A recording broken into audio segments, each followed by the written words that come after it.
ओम नमो भगवते वासुदेवाय गोविंदाय नमो नमः। ओम नमो भगवते वासुदेवाय गोविंदाय नमो नमः। ओम नमो भगवते वासुदेवाय गोविंदाय नमो नमः। जय वृक्षराज, जय वृक्षराज। ओम नमो भगवते वासुदेवाय गोविंदाय नमो नमः। ओम नमो भगवते वासुदेवाय गोविंदाय नमो नमः। ओम नमो भगवते वासुदेवाय गोविंदाय नमो नमः। गोविंदाय नमो नमः।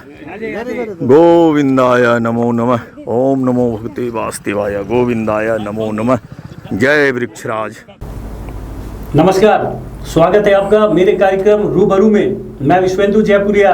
आज तक मेरे इस कार्यक्रम में आपने नेता, अभिनेता, रंगकर्मी, एंकर तथा विभिन्न फील्डों के एक्सपर्ट से इंटरव्यू को सुना है, लेकिन आज मेरे साथ जो व्यक्ति यहाँ मौजूद हैं उन्हें मैं ग्रीन मैसेंजर कह सकता हूँ। वो हमें पेड़ों की महत्ता बता रहे हैं, जंगल के बारे में बता रहे हैं, साथ ही साथ पेड़ लगा भी रहे हैं। इनके बारे में जो सबसे बड़ी बात है वो मैं आपको बता दूं कि ये ना सिर्फ पेड़ लगाते हैं बल्कि उसका पूरा केयर भी करते हैं, यानी कि जब तक वो जो पौधे को ये लगा रहे हैं वो पूरी तरीके से वृक्ष ना बन जाए तब तक उसकी ये पूरी तरह से सेवा करते हैं, देखभाल करते हैं। तो मेरे साथ स्टूडियो में मौजूद है बीएड गवर्नमेंट बीएड कॉलेज के असिस्टेंट प्रोफेसर मनोज कुमार। मनोज जी, आपका बहुत बहुत स्वागत है। सबसे पहले जानना चाहेंगे कि ये शुरुआत कहाँ से हुई? बहुत बहुत साधुवाद भाई साहब। इसकी शुरुआत कहा जाए, आप गौर करेंगे तो हमारी संस्कृति अरण्य संस्कृति रही है। गहन वनों में ही हमारे पुरखों का जन्म हुआ। उन्होंने वृक्षों के छाया में, आश्रय में जीवन यापन किया, कंदमूल खा करके वंश वृद्धि किया और वहीं गहन चिंतन मनन के द्वारा दिव्य ज्ञान को प्राप्त किया। और जब ये धरती गहन वनों से आच्छादित थी, उस समय भी हमारे ऋषि मुनियों ने इस बात की मनाही की कि एक भी हरा पत्ती कोई तोड़ेगा तो मेरे सांप का भागी होगा। आज 20वीं 17वीं सदी में किसी वैज्ञानिक ने यह प्रमाणित किया है कि किसी भी पत्ती के 1 मिली सेंटीमीटर में 1400 लगभग महीन रंध्र होते हैं, जिसे हम एस्टोमाटा कहते हैं। उससे सूर्य की प्रकाश की उपस्थिति में प्राणवायु ऑक्सीजन रिलीज होते रहता है। तो एक पत्ती भी तोड़ दिया हमने तो हजारों दरवाजे बंद हो गए, जिससे प्राणवायु निकलते हैं। तो प्रकृति संरक्षण और संवर्धन के कार्यों को व्यवहारिक रूप देने के लिए हमारे पुरखों ने इसे धार्मिक कृत्यों से जोड़ा। और मैं कह सकता हूँ कि ये हमारे खून में है, हमारे डीएनए में है, ये हमारे डीएनए में है। और जहाँ तक प्रेरणा की बात आती है तो मैं अपने श्रद्धेय स्वर्गीय काका सीताराम सिंह जी को याद करना चाहता हूँ। 80 वर्ष की अवस्था में भी वो सामुदायिक महत्व के जगहों पर पीपल वृक्ष का रोपण किया करते थे और इस कार्य में उनका बड़ा सहयोग किया करते थे। एक जनवाद व्यक्ति थे, वो भी स्वर्गीय हो गए, स्वर्गीय भुट्टो भैया। तो ये हम सबों के खून में है। और मन में आता है कि धरती माता का तपन को कम करने के लिए छोटा प्रयास है पौधारोपण करना, इस संकल्प के साथ कि जो पौधे हम लगा रहे हैं वो वृक्ष बने, ताकि वो जीव जगत का कल्याण हो सके। वृक्षों के नीचे पशु आराम करेंगे, पथिक को विश्राम मिलेगा, कितने तरह के पंछियों का बसेरा होगा और उनकी चहचहाहट से वातावरण में सकारात्मकता आएगी। ये शुरुआत कहाँ से हुई आपकी? ये अचानक से पेड़ लगाने का, पौधे लगाने का जो आपने मिशन को चुना, ये अचानक से कैसे शुरुआत था? इस ओर आप कैसे मोटिवेट हो गए? मेरी पहली सेवा कार्य का अवसर मुझे वर्तमान रामगढ़ जिले के मांडू थाना के सरस्वती विद्या मंदिर में मैं आचार्य के रूप में 96 में ज्वाइन किया। 7 एकड़ का परिसर, एक भी पौधे नहीं। तो हम लोगों ने विचार करके और योजनाबद्ध तरीके से उस परिसर में 500 पौधे का रोपण वन महोत्सव आयोजित करके 2001 में किया और वो जल्द ही 4-5 साल में परिसर हरियाली से आच्छादित हो गई। तो वहीं से हम लोगों ने शुभारंभ किया। इसके बाद चतरा जिला के इटखोरी प्रखंड में उत्क्रमित मध्य विद्यालय पचघारा का परिसर को हम सबों ने हरा भरा किया। फिर उत्क्रमित मध्य विद्यालय पुरैनी का, और हजारीबाग में 2011 में पहला हम लोगों ने प्रयास किया। दीपूगढ़ा में एक प्राथमिक विद्यालय है, उस परिसर को हरा भरा किया।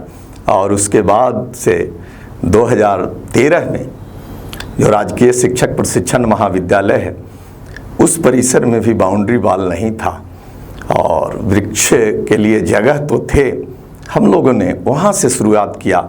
आज उस परिसर में 300 पौधे हैं जो वृक्ष बन चुके हैं और 35-36 प्रजाति के पौधे हैं।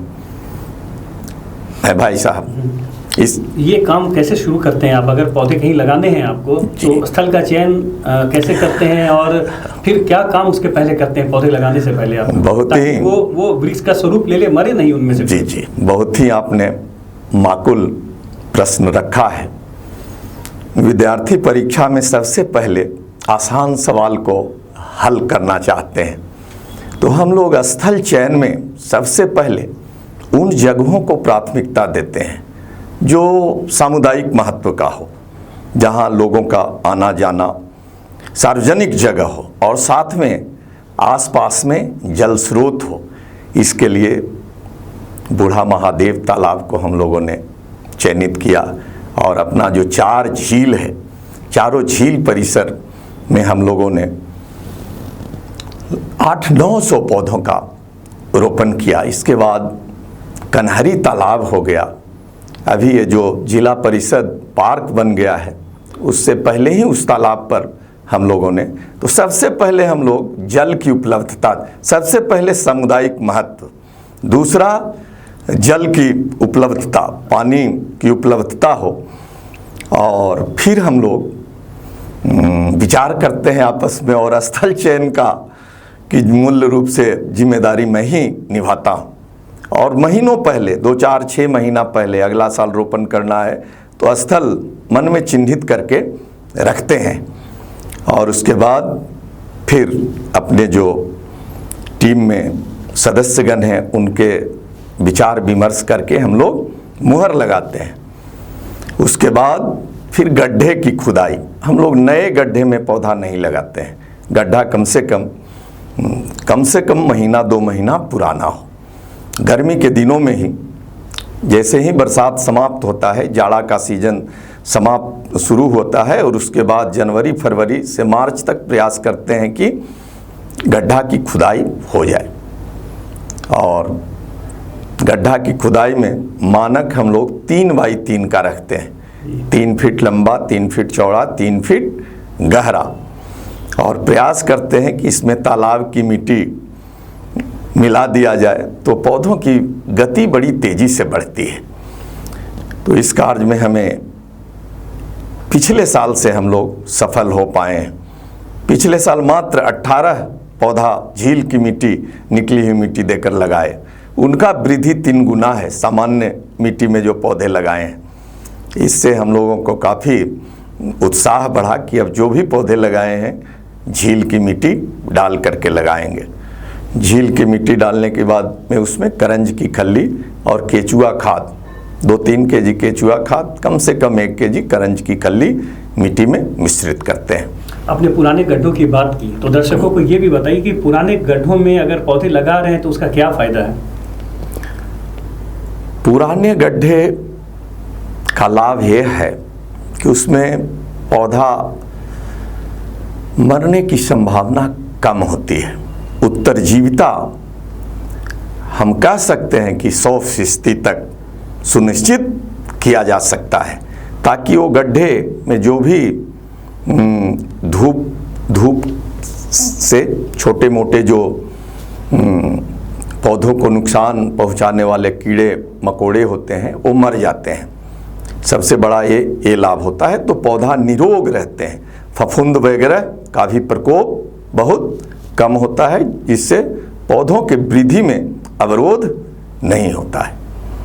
आप गवर्नमेंट बीएड कॉलेज में शिक्षक हैं, असिस्टेंट प्रोफेसर हैं, तो वहाँ जो प्रशिक्षु आ रहे हैं जी, उनको भी आप बता रहे हैं पेड़ की महत्ता, उन्हें अपने साथ शामिल करके जो पौधे लगाने का कार्यक्रम होता है उनको आप अपने साथ ले जा रहे हैं। तो जो भविष्य के शिक्षक हैं, एक तरह से आप नया मनोज कुमार हर दिन तैयार कर रहे हैं। तो मैं जानना चाहता हूँ कि ये क्या सोच है आपकी कि इनको लेके जाऊँ और कितना सहयोग कर रहे हैं इसमें बच्चे आपके? सच आपने कहा कि एक व्यक्ति इंडिविजुअल प्रयास से आप 1000, 2000, 5000 तक पहुंच जाएंगे, उससे कोई विशेष फर्क नहीं पड़ेगा। महत्व यह है कि कितने लोग इस कार्य में करने के लिए प्रेरित होते हैं। तो इसके लिए हम लोग यह प्रयास करते हैं कि 100 ट्रेनीज हमारे यहाँ आते हैं, 100 प्रशिक्षु।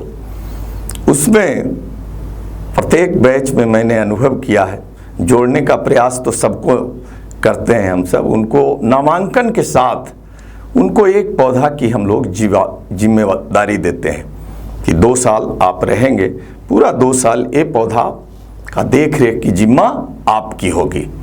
देखते हैं किनका पौधा सबसे स्वस्थ और अच्छा होता है, इसमें वो रुचि लेते हैं। उसमें ये भी छूट है कि आप अपना नेम प्लेट भी लगा सकते हैं। और इसके साथ ही लेकिन हमारा यह अनुभव कहता है कि प्रत्येक 100 में से मात्र 5-7 बच्चे ही जो निकलते हैं वो काफ़ी इसमें गहरी रुचि लेते हैं। और हम सबों का यह सौभाग्य है, मेरे लिए बड़ा प्रसन्नता का विषय है कि हमारे सैकड़ों प्रशिक्षु जो हैं वो शिक्षक बने हैं, लेकिन उसमें से 10-20 ऐसे हैं जो हरियाली का संदेश अपने विद्यालय और आसपास में बड़ा जतन से फैला रहे हैं। इसमें कुछ नाम आपसे मैं शेयर करना चाहूँगा।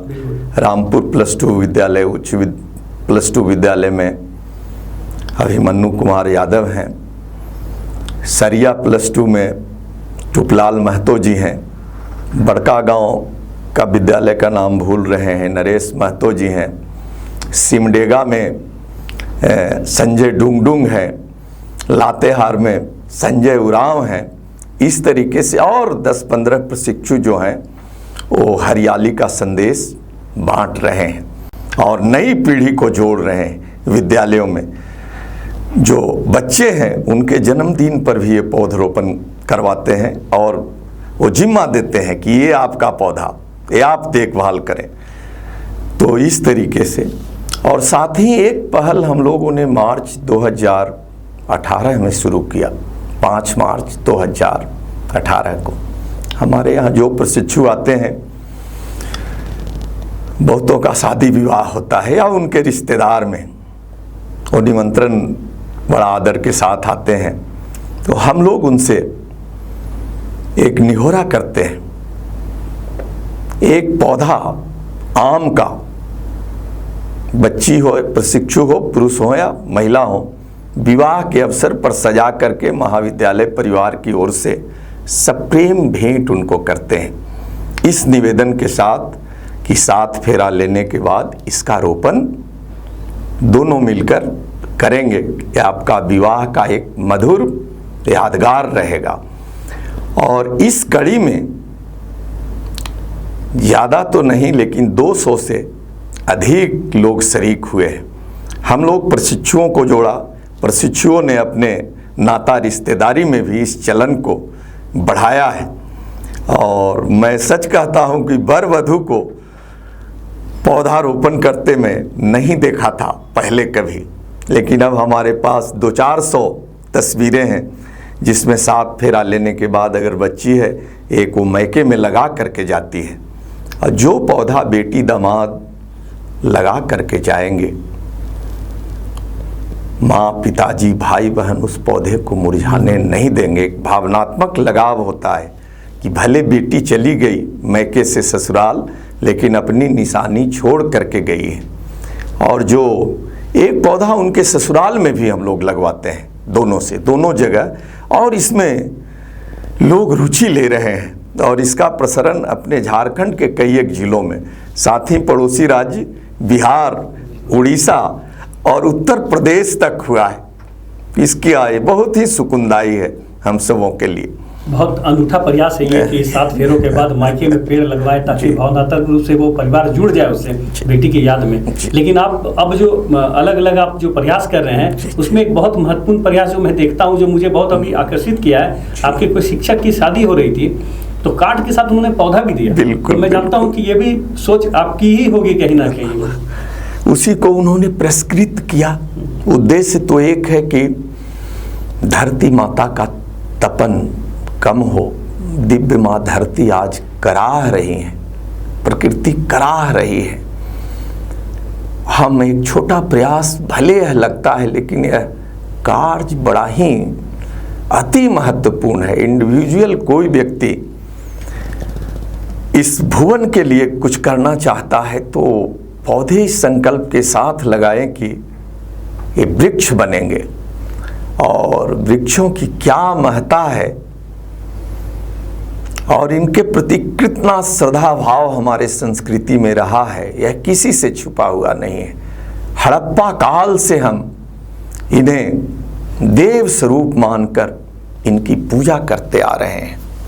ये हमें प्राण वायु देते हैं, मीठे फल देते हैं, लकड़ी देते हैं, सुखद छाया देते हैं, आश्रय देते हैं, सब कुछ देते हैं। हमसे लेते क्या है? कार्बन डाइऑक्साइड का जहर। इस जीव जगत में ऐसा कोई भी और जीव है क्या जो इतना अपना सर्वस्व भुवन के लिए करते हैं? तभी हमारे पूर्वज इन्हें देव स्वरूप मानकर आदिकाल से पूजते आ रहे हैं। आज लोग 20वीं सदी में दुनिया के लोग पर्यावरण दिवस का चलन शुरू किया, पृथ्वी दिवस, जल दिवस, लेकिन हमारी संस्कृति में हम कण कण में ब्रह्म का वास मानने वाले लोग रहे हैं। हम पर्वतों को, नदियों को हम माँ कह करके हम पुकारते हैं। प्रकृति के सभी अवयवों के साथ हमारा घनिष्ठतम और पवित्र संबंध रहा है। भले आज हम आधुनिकता के दौर में विकास के नाम पर इन सब से हमारा रिश्ता नाता कमजोर पड़ते जा रहा है, जो हमारी भारतीय परंपरा के विपरीत है। हम प्रकृति के सहचर रहे हैं, कभी स्वामी बनने का प्रयास नहीं किया है, कभी नहीं।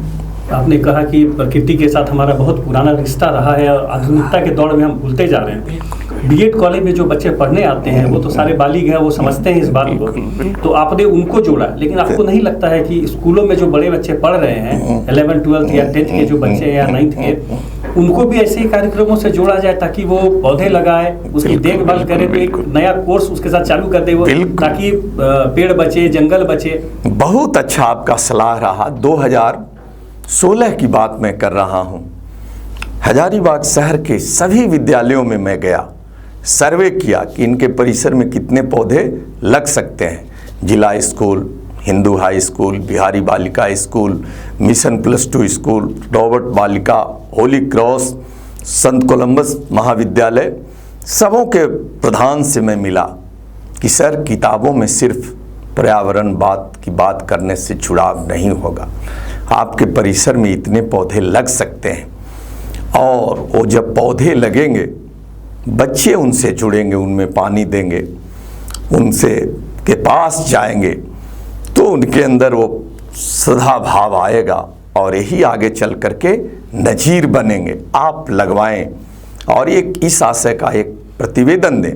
मैं फॉरेस्ट डिपार्टमेंट के तत्कालीन वन संरक्षण श्री महेंद्र प्रसाद सर से मिला कि सर, अन्य जगहों पर आप पौधे लगाते हैं, देखभाल करने वाले सिर्फ आपके लोग होते हैं। शैक्षिक परिसरों में लगेंगे तो विद्यालय परिवार जुड़ेगा, नई पीढ़ी जुड़ेगा और बड़ा ही हरियाली के प्रसार को बढ़ाने के लिए बहुत माकूल प्रयोग होगा। उन्होंने सहर्ष सहमति दी और सभी विद्यालय परिसरों में बांस का ट्री गार्ड के साथ पौधरोपण कराया गया। 3 साल तक जिम्मेदारी वन विभाग निभाती है, साथ में विद्यालय परिवार।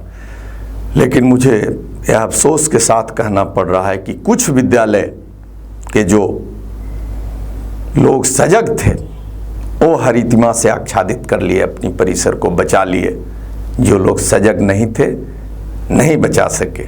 मैं अनुज सर का नाम लेना चाहूँगा, झा जी का नाम लेना चाहूँगा जिला स्कूल का, कि वो लोग पौधा लगने के बाद तुरंत आ गए। अनुज सर ने बड़ी गहरी रुचि ली और उनका परिसर आज हरियाली से भरा पूरा है। हजारीबाग हाई स्कूल में भी 110 पौधे लगा था, लेकिन वहाँ के लोगों ने रुचि नहीं लिया। जो लोग रुचि नहीं लिए उनका परिसर फिर पुनः मुस्को भवा की स्थिति में आ गई। आपके नाम एक और अनूठा कैंपेन चलाने का है। इन दिनों आप स्मृति उपवन लगवा रहे हैं। जो लोग जिनके सगे संबंधी, जो मृत सगे संबंधी है, उनके नाम से वो पेड़ लगा रहे हैं।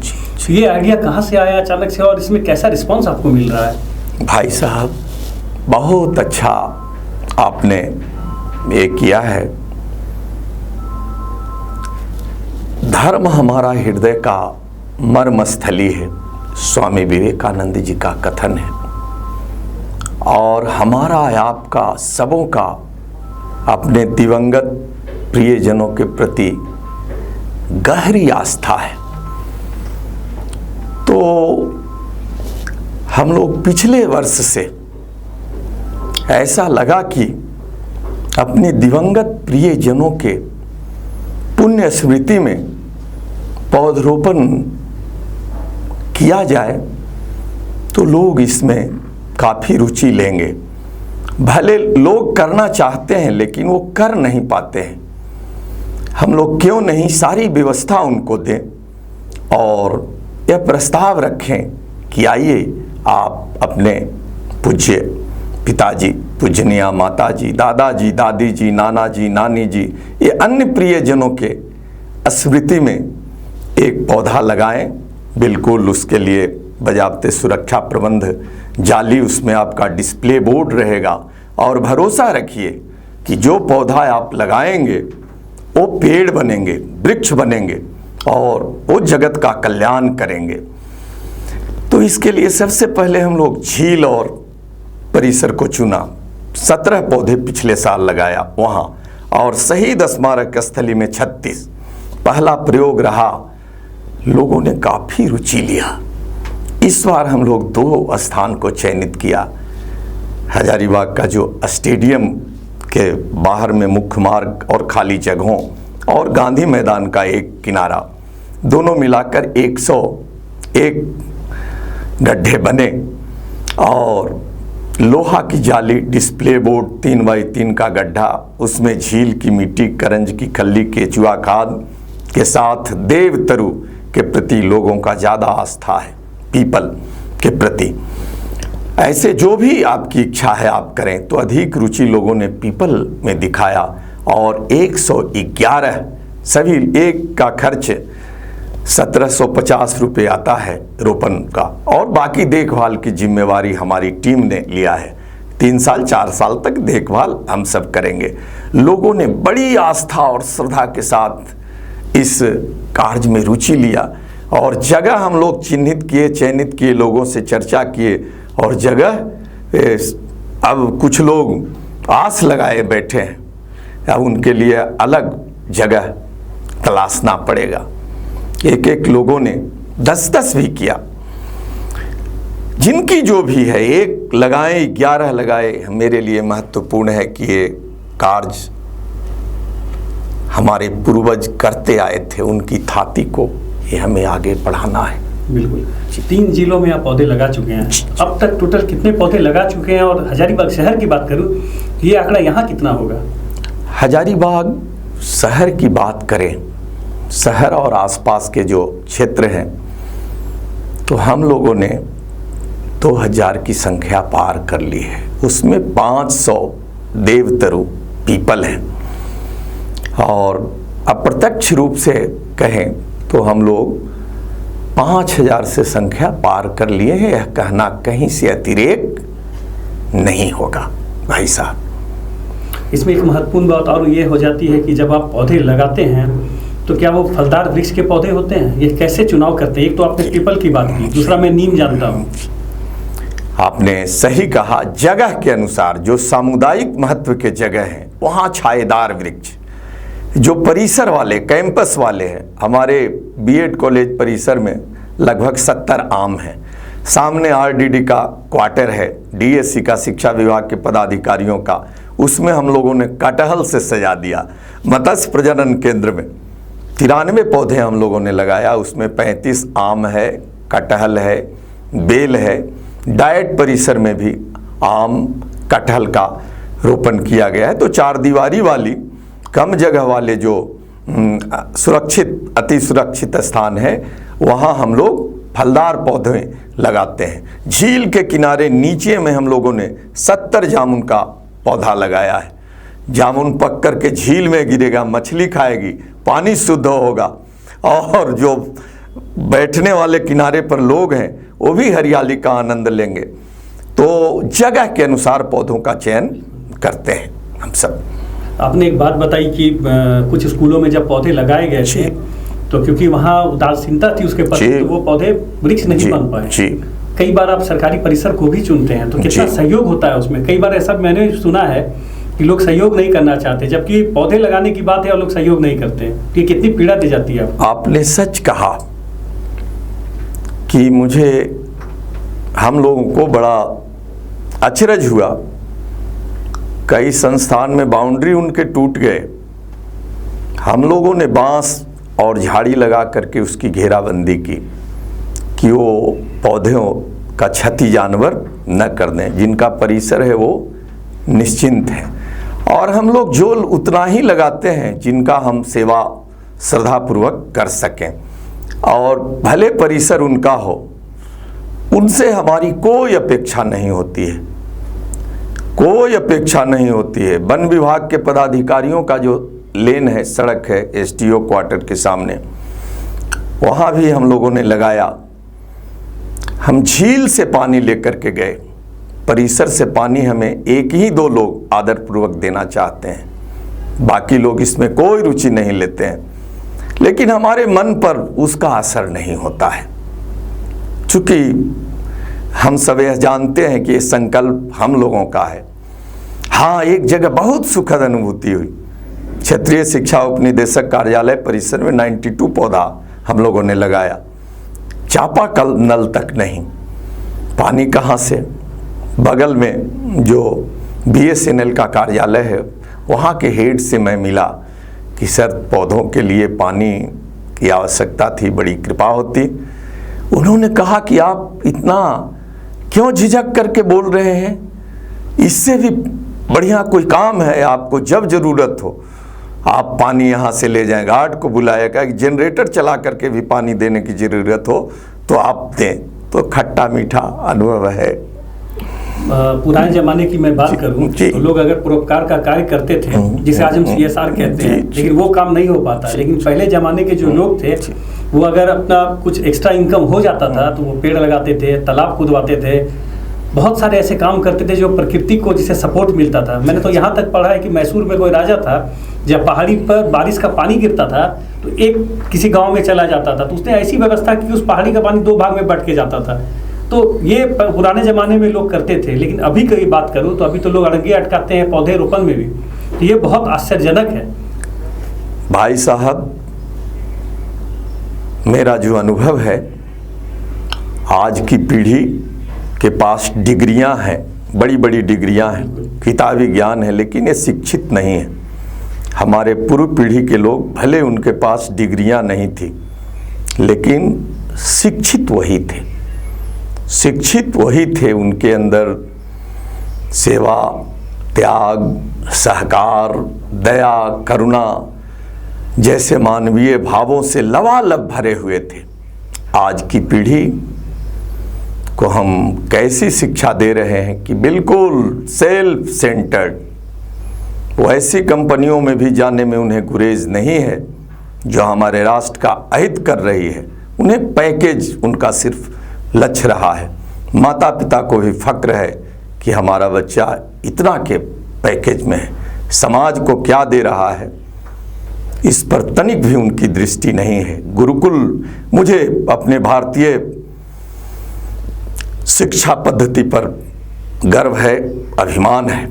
प्राचीन जो गुरुकुल में से छात्र जब विदा होते थे तो गुरु का जो उपदेश होता था, समापवर्तन संस्कार जिसका आधुनिक रूप है कन्वोकेशन पर, और इस कर्ज को वापस करना है।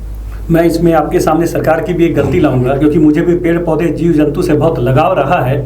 तो मैं जब स्टडी करता हूं तो मैंने देखा है कि जो भी वेस्टर्न कंट्रीज है, अगर वहां पे फॉरेस्ट एरिया है तो उन लोगों ने उसकी मार्किंग कर दी है।